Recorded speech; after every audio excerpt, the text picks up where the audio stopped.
জানো, আমার অনেক কষ্ট হচ্ছে।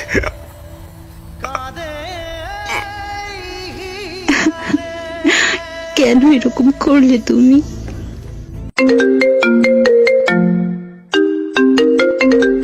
হ্যালো। কে বলছেন?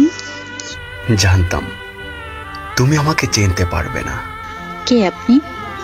তোমার সেই পাগল, যে তোমাকে পাগলের মতো ভালোবাসতো। ও, আপনি তো ফোন দিয়েছেন কেন? আমি ফোন রাখলাম। একটু দাঁড়াও, একটু কথা বলবো শুধু। আমি অপরিচিত কারোর সাথে কথা বলি না। এক সময় তো অনেক পরিচিত ভাবতে আমাকে, তাই না? কালকে তোমার বিয়ে, তাই না? শুনেছেন? তাহলে আবার বলছেন কেন? তোমার মুখ থেকে শুনতে চাই। হুম, ঠিক